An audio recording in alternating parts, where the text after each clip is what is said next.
Hello everyone. Today I'm going to read the story Raised by Moths. It is one of our shortlisted books for this week's Children's Book Council Week Awards. I hope you enjoyed as much as I did. Raised by Moths by Charlie Archbold and Michelle Conn.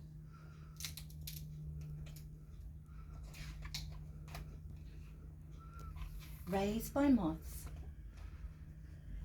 The Ferris wheel is enormous.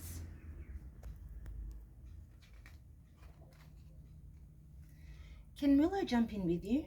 Mum asks the boy sitting alone in a carriage. Of course, he smiles.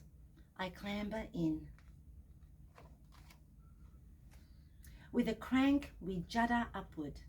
The ride picks up speed, skimming the earth and sweeping up into the night light sparkle.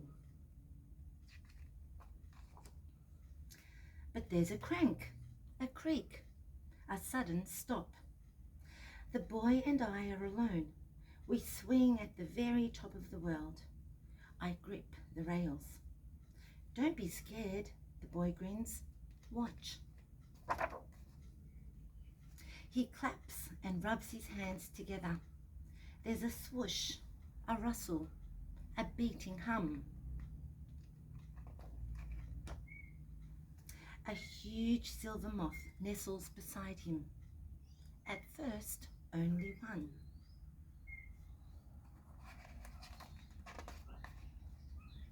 Then more and more emerge from the dark.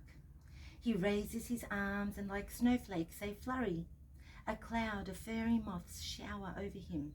Some perch on his head like an insect hat. They have come to see me, he says. They won't hurt you. But why, I ask. I was raised by moths. You were not. I was, he replies. They looked after me until I was 3. Moths won't keep children longer than that.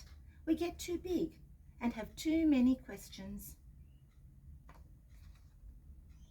They found me a new family. Do you love your new family, I ask. Very much. And the moths? I murmur. I love them too. And the moths sway together in waves.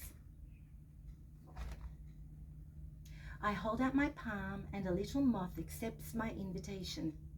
It lands softly, big eyes, silky body, droopy antenna. There's nothing to be scared of, the boy adds. Some children are raised by animals. Animals know we need looking after for a while, but most kids won't remember. The carriage bumps. The engine belches as the ride comes to life. Why doesn't anyone notice, I wonder? Because grown-ups only see what they want to see. He shrugs. The boy rubs his hands. Like stardust, the moths scatter and disappear into the night. The ride carries us back down to earth. A kind-looking man beckons the boy. As they walk away, a single moth glides and rests on the boy's shoulder. He turns back to me. He grins and points to the big field near the fairground. Mum and I are walking toward it. Above the fading fairground noise, I hear horses whinny. I tap my pocket. In it is a tiny horseshoe tied to a pink ribbon. It was tucked in the blanket I was wrapped in, the one Mum kept when she adopted me. One by one, the horses in the paddock trot over. It's so strange the way horses always follow you, Willow. Mum smiles. She's right, they do. They always have. And then I start to remember.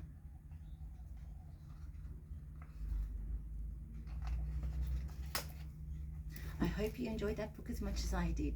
Happy Book Week, everyone.